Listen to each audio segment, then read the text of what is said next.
Oi, pessoal, bem-vindos. Novo episódio de Midnight Sessions.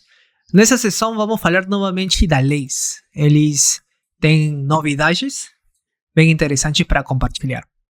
Então vamos lá. Eu vou compartilhar aqui um Twitter onde eles estão anunciando que vão ter um AMA, né? Ask Me Anything.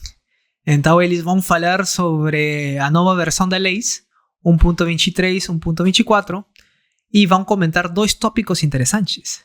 Um deles é em relação ao suporte que eles vão trazer da carteira que eles estão fazendo a Midnight para dentro da carteira da Cardano, né? Ou a carteira oficial que eles têm. Como a gente sabe, a Lace vai fornecer um serviço multi-chain.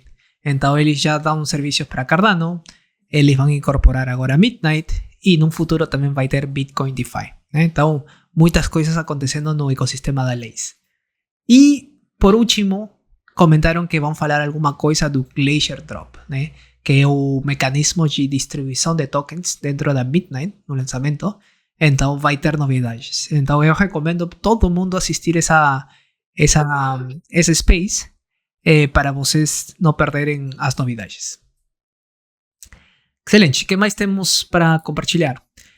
O time de Midnight lançou o último blog relacionado com tópicos que aconteceu no Consensus 2025. Então vamos dar uma olhada no artigo que eles compartilharam para ver que pontos eles falaram. Então aqui eles fizeram um resumo, né, de alguns anúncios. Um deles, o mais importante, foi o lançamento de duas instituições, a Midnight Foundation e o Shield Technologies, e aqui eles reafirmaram qual é a função de cada uma delas. A Midnight Foundation, o propósito dela é motivar e fazer crescer o ecossistema da Midnight, que agora eles estão chamando de Night Community, né? O token dentro do ecossistema de Midnight, da blockchain de Midnight, vai ser o Night para utilidade e governança e vai ser o Dust para o combustível, né? Vai ser o token que vai executar as transações privadas. E o Shield Technologies é a instituição responsável pela parte técnica, a implementação do roadmap, a execução das bibliotecas, do framework, da parte criptográfica da blockchain de Midnight, né? Então essas duas empresas vão cumprir um papel importante no desenvolvimento da blockchain, mas eles também valoram muito a participação do ecossistema, né? Então outras empresas, outros movimentos vão nascer que vão poder ajudar em esses dois pilares, por exemplo, no embarcar mais gente no ecossistema ou desenvolvimento da core technology. Eles falaram bastante do Rational Privacy, né? O que significa isso, né? Eles comentam que os smart contracts de Midnight têm dois states, um state privado e um state público. Tem um paradigma diferente, uma novidade diferente na hora da implementação do tokenomics, né? Eles estão dividindo em dois tokens, né? Normalmente as blockchains têm um token nativo. Nesse caso tem dois, Night para governança e Dust para transações privadas. E eles falam muito de composable tools. São ferramentas que permitem a interconexão de diferentes sistemas. E sistemas a gente não fala só dentro de uma blockchain, senão com outras, né? Então Midnight quer cumprir um papel bastante importante de como diferentes blockchains se comunicam entre elas, como eles vão fomentar a participação, a colaboração de diferentes blockchains. E assim nasce esse outro ponto importante de cooperative tokenomics, né? Um tokenomics cooperativo, né? Como que o tokenomics faz que as pessoas queiram colaborar em vez de competir entre elas, né? Normalmente o jeito que estão funcionando as blockchains hoje em dia é quanto mais usuários, maior quantidade de usuários vierem para tu ecossistema, tua blockchain vai crescer. E se eles forem embora, utilizarem outra blockchain, tu ecossistema vai diminuir, né? Então esse novo tokenomics agora está fazendo questão de, independente onde que um usuário estiver, se ele usar tua blockchain, seja por um feature específico, duas blockchains vão crescer. A blockchain Origin e a blockchain Midnight, simplesmente pelo fato de fornecer esse feature, né? E eles vão conseguir com todos esses novos metodologias e frameworks que estão usando. Falam bastante o foco que eles dão nos builders, né, as ferramentas que eles estão construindo, e eu pessoalmente também posso comentar de duas ferramentas super interessantes. Um deles é Compact, que é o DSL para Smart Contracts, onde você escreve TypeScript e ele abstrai toda a complexidade em relação a aquele glue criptográfico que você, caso contrário, teria que aprender, né? Então, o DSL é uma ferramenta que facilita o desenvolvimento de aplicações. E outro é o Midnight SDK. O Midnight SDK é a parte lógica dentro de TypeScript, que é um SDK que facilita a interconexão e como que você fala com as diferentes instâncias no ecossistema de Midnight, né? Então, eles valorizam bastante a facilidade na hora de criar ferramentas para developers. E isso se traduz que vai ter mais produtos, vai ter um maior network de empresas. Então, Midnight está indo por um caminho certo. Excelente. O que mais temos por aqui? Outro ponto interessante que eles comentam é Opening the Ecosystem, né? Eles querem abrir o ecossistema. E isso não significa só trazer mais usuários e mais developers ao ecossistema de Midnight, mas sim é como outras blockchains vêm para Midnight, né? E aí a pergunta que todo mundo se faz, como que uma blockchain vai vir para Midnight, né? São diferentes. E aí a partir da colaboração, cooperação, que vai existir pelo tokenomics. E o jeito que Midnight vai funcionar como um bridge entre diferentes blockchains. Então é uma coisa muito interessante o que Midnight está construindo. Excelente. Então, agora vamos lá para a parte da educação, né? Como tinha comentado para vocês, a gente está estudando o Developer Academy, que está sendo fornecido pelo time de Midnight. São 8 módulos e a gente está vendo um por um. A última sessão, começamos com o módulo 1 e a gente viu alguns tópicos relacionados com a história da blockchain. A gente viu conceitos como a descentralização, consensos, que coisas são blocos, que coisas são nodos, que coisas é immutability. E agora a gente vai falar um pouco de tokenomics, né? O que significa isso para as blockchains? Então, para isso, eu fiz um resumo onde eu listo os principais pontos a serem discutidos. Um deles é qual é a função de um token em relação à utilidade, né? Então, numa blockchain, o token serve para duas coisas. Uma, para você transacionar no ecossistema, na blockchain, como você manda um valor de um ponto A a um ponto B. Então, você precisa ter esse token para fazer essa transação, ou para falar com smart contracts. Como você fala com smart contracts. Então, o token é o mecanismo, vamos supor como se fosse o combustível, para você ter como levar valor de um ponto a outro. Outra funcionalidade é incentivos, né? Como você faz que tu ecossistema cresça? Como você faz que mais usuários usem tua blockchain, participem na blockchain? Então, por exemplo, no mecanismo de blockchains Proof of Stake, os validadores ganham tokens por criarem blocos e os usuários por delegar os tokens naqueles validadores. Então, é um trabalho que se faz no ecossistema que o mesmo protocolo paga para quem fizer esse trabalho. Então, é um incentivo. Governança. Então, os mesmos tokens podem ser usados para tomar decisões na execução de um contrato, na execução de um protocolo na blockchain. No caso da Cardano, o token nativo se chama ADA, né? E ADA cumpre esses 3 papéis. ADA tem uma utilidade, tem um incentivo e tem um papel importante na parte da governança. Agora, 2 conceitos que também eles estão compartilhando o time da educação, que coisa é inflacionário, que coisa é deflacionário, em termos de blockchain.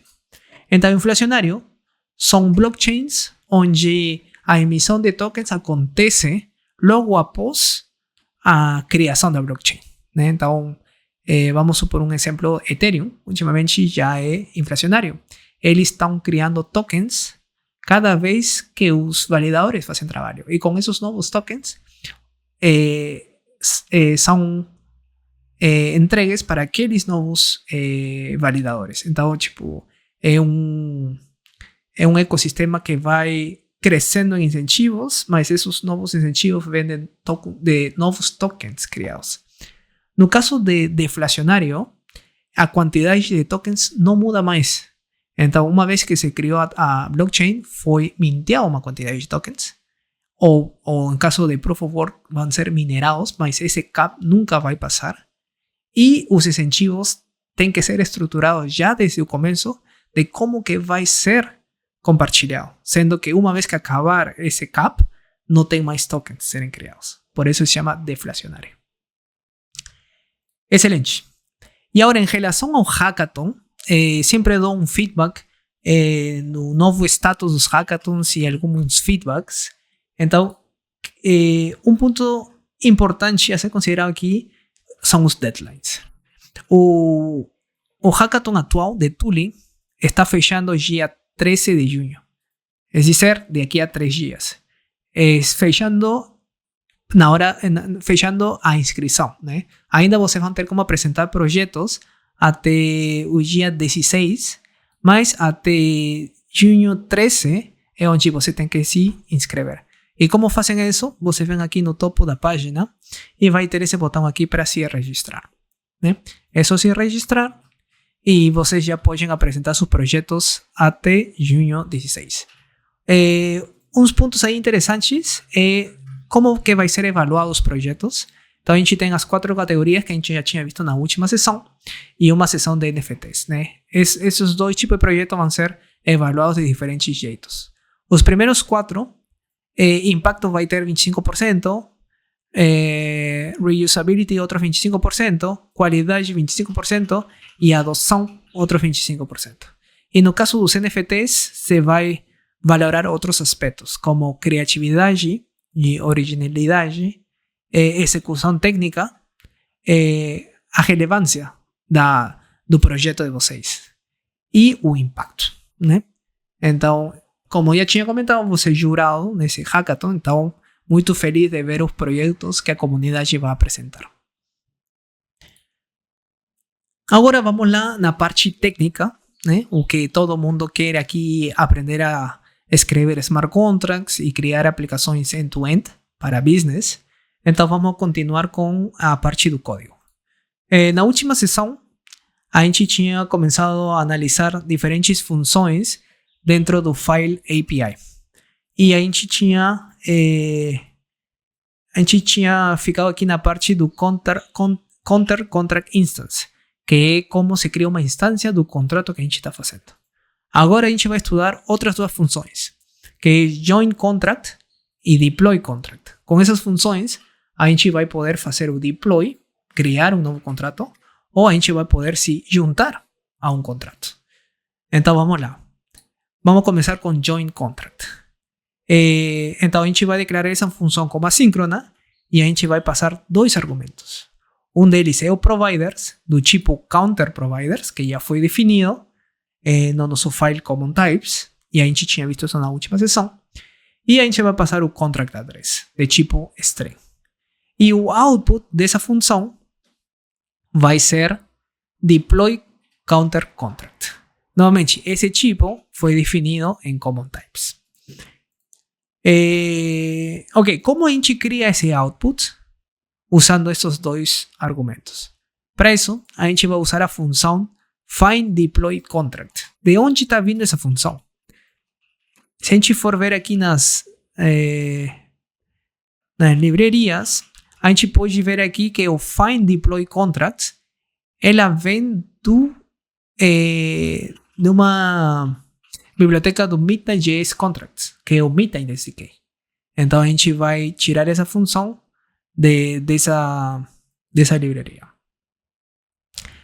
Então, essa função a gente vai passar nossos providers, que são nossas instâncias, como a gente fala com as diferentes instâncias de Midnight, e a gente vai passar um objeto com 4 características. Uma delas vai ser o contract address, né? A outra vai ser o contract, a instância do contrato, que foi definida aqui acima.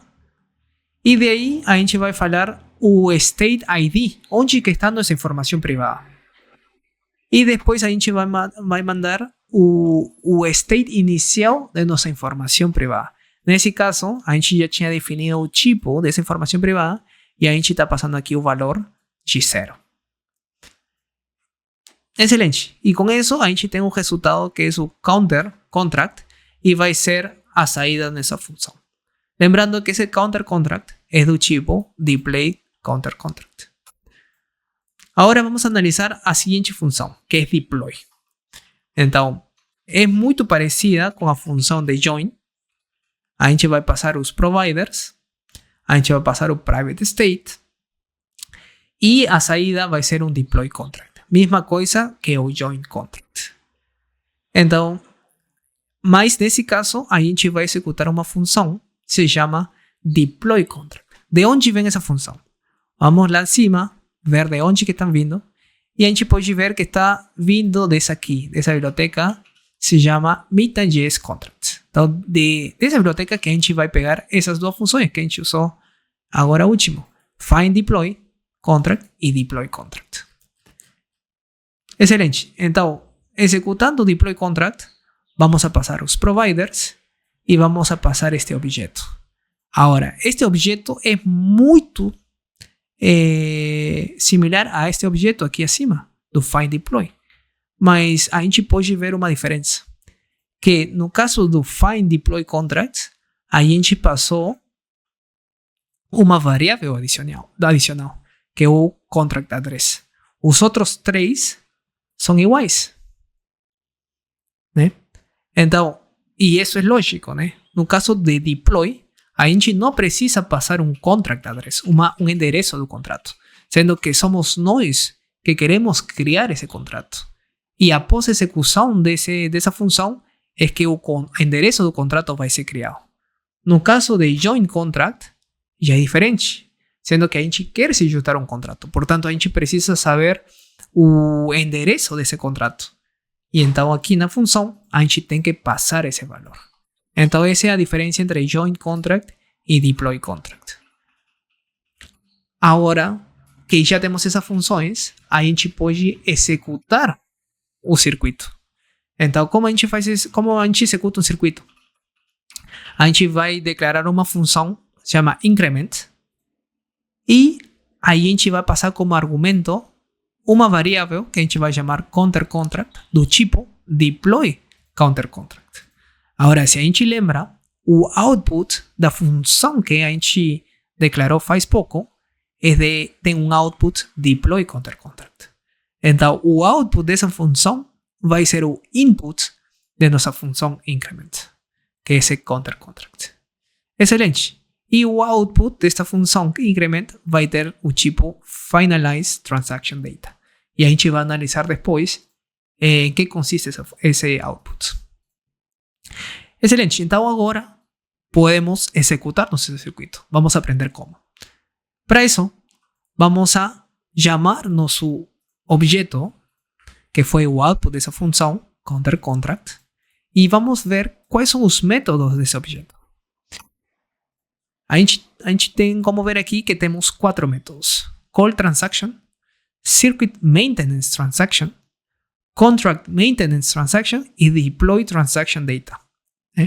Esses 4 métodos são super importantes e interessantes e vamos analisar 2 deles. Call transactions é um método que, após executar esse método, a gente pode chamar os diferentes circuitos que foram definidos no nosso contrato. E quando a gente chama, eu estou falando que essa função integra toda a abstração lógica e de conexão com os diferentes providers. Então, executar um circuito significa implementar a lógica, criar tu proof, falar com as instâncias, falar com a blockchain e receber o resultado que veio de tu indexer. Então, é muito workflow, muitas conexões, e esse call transaction e chamando teu circuito magicamente integra todo esse processo. Então, realmente é um belo trabalho que fez o time de Midnight. Então, se a gente for chamar call transaction e ver quais são os métodos, a gente vê que só tem um circuito, increment. E isso porque, lembrando o contrato que a gente implementou, a gente só definiu um contrato que se chama increment. Se a gente for definir aqui mais circuitos, se a gente for ver os métodos de call transaction, a gente teria como visualizar os diferentes circuitos que foram criados aqui nesse contrato.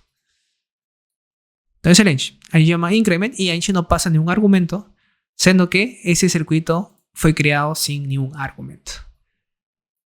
Então, uma vez executado, a gente tem como resposta Finalized Transaction Data, que é do tipo Finalized Transaction Data. Os outros métodos que eu tinha comentado para vocês são Deploy Transaction Data, que vocês têm como visualizar o state inicial do contrato quando foi feito o deploy. E os outros dois que são relacionados com maintenance, manutenção, é um feature bem interessante de Midnight, que a gente vai falar nas próximas sessions, que é relacionado com como que a gente troca um contrato. Normalmente em outras blockchains, você teria que criar um novo contrato e fazer a migração de tus usuários. Nesse caso, Midnight já vai criar as ferramentas para caso o developer quiser fazer essa troca com autorização prévia dos stakeholders, ele tem as ferramentas de fazer sem precisar obrigar os usuários a fazer uma transição, uma mudança de contratos, que realmente causa muita frição no processo, né? Então, bom, a gente vai falar dessas funções no futuro, em outras sessões. Voltando no output do Finalized Transaction Data, aqui eu listei os diferentes outputs que tem essa variável, né? Aqui eu fiz um log info. A gente pode ver que tem função relacionada com informação em geral, como está estruturada na parte garantida da transação, na parte que pode falhar e a parte privada, né? Então, todo esse output, eu já executei esse circuito e esse output aqui, né? Onde a gente pode ver diferentes variáveis como claim receives, a gente pode ver claim nullifiers, claim contract calls. Então, tem um monte de palavrinhas aí que a gente provavelmente não entende, mas o que a gente vai fazer na próxima sessão é entender cada uma dessas palavras. O que significa, né? E para entender, primeiro a gente precisa ter uma noção de como que o state está organizado na blockchain de Midnight, né? A gente tinha falado que temos informação privada e informação pública. Mas na informação pública a gente tem o state no protocolo CSwap e temos state no protocolo Kashina, né? E toda essa informação está na blockchain, mas são state de dois protocolos diferentes, né? E, bom, a gente vai entrar um pouco mais de cheio a entender como estrutura esses states e como que se falam entre eles e como acontece o flow de uma transação, né? E com esse contexto, a gente vai ter como comparar esses diferentes valores que aparecem no output dessa função, né? Que é essa Finalized Transaction Data. Bom, então isso seria nessa sessão. Agora eu vou abrir para perguntas e vou ver aqui qual é a lista. A gente tem umas perguntas bem interessantes relacionadas com exemplos, né? Então vamos responder. Eles estão perguntando onde que eles têm como ver os exemplos completos, né? End-to-end. com integração UI. Então, uma coisa que a gente está trabalhando em Mesh é fazer exemplos onde a gente integre a parte do contrato, a parte da lógica, o CLI, que é a parte da TUI, e a parte de UI, algum framework que o usuário tenha como se conectar numa carteira no browser e interactuar com o smart contract visualmente. É por isso que nesse modelo a gente tem um folder de contract, temos outro folder de counter CLI e outro de counter UI. Agora, a gente está trabalhando em sincronia com o time de Midnight, no sentido de, se vocês verem, estes primeiros dois folders, contract e contract CLI, se a gente for visualizar aqui no repositório de Midnight, vamos a abrir aquí un repo. Vamos a procurar aquí un dos repositorios da organização de Midnight, este example counter, né? Então, os exemplos agora são open source e estão sendo disponibilizados como repositórios. Então, aqui no example counter, a gente tem como visualizar o exemplo que eles estão trabalhando, onde tem o folder contract e o folder contract CLI. Esos dois folders são bastante idênticos com esses dois folders, contra e contra CLI. Tem algumas diferenças que a gente vai aprender no caminho, que são código adicional, por exemplo, contract controller, que a gente precisa para integrar essa parte da UI.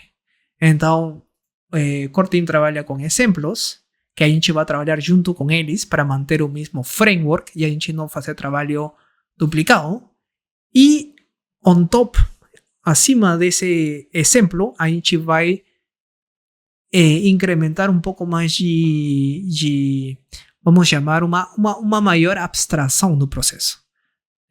A gente vai ser mais opinionated em relação a qual é o framework que a gente vai usar, nesse caso Next, mas quem usar esse framework, nesse caso Next, vai ter como desenvolver uma aplicação muito mais rápido, sendo que Mesh fornece a solução ponta a ponta para esse framework.